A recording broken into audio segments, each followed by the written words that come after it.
Hello my friends, मैं आज आप लोगों के लिए आया हूँ कक्षा बोर्ड एग्जाम का ट्रेंडिंग क्वेश्चन जो संख्या पद्धति पर रिलेटेड है, उसको समझना। देखिए, संख्या पद्धति से क्वेश्चन आते हैं कि सिद्ध कीजिए करनी में 2, करनी में 3, करनी में 4, ये सब अपरिमेय संख्या कैसे होते हैं, इस चीज़ को हमको सिद्ध करना पड़ता है। ठीक, तो चलिए एक क्वेश्चन है हमारे पास कि सिद्ध कीजिए 3 करनी में 2 एक अपरिमेय संख्या है।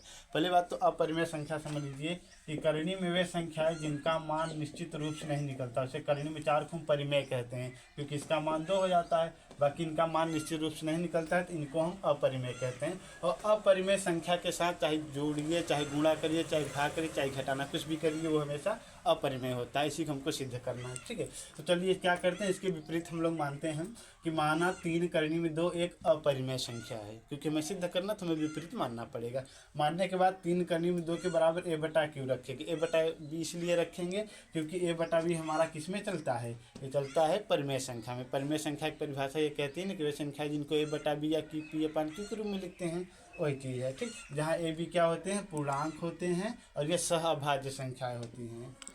ठीक है, उसके बाद देखिए, अब ये 3 को पंचातर कर हम यहाँ ले आए, यहाँ केवल करनी में 2 बचा, यहाँ ए बटा 3 करनी में 2 बचा। अब देखिए समझिए क्या कह रहा है कि चूंकि ए और बी पूर्णांक है, इसलिए ए अपान 3 भी एक परिमेय संख्या होगी। ये परिमेय है, इसके सामने ये ये भी होना चाहिए, क्योंकि ये पूर्णांक है और पूर्णांक हमेशा परिमेय होता है। फिर देखिए क्या कह रहा है, अर्थात करनी में 3 भी एक परिमेय संख्या होगी। जी हाँ, इसके सामने है तो इसको भी होना चाहिए था।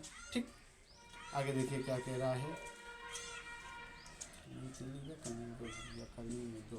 ठीक, फिर देखिए, परंतु इस तथ्य का हमें विरोधाभास प्राप्त होता है कि करनी में 2 एक अपरिमेय संख्या है, क्योंकि पहले बताया गया है कि करनी में वे संख्या है जिनका मान फिक्स नहीं होता, इनको अपरिमेय कहा जाता है।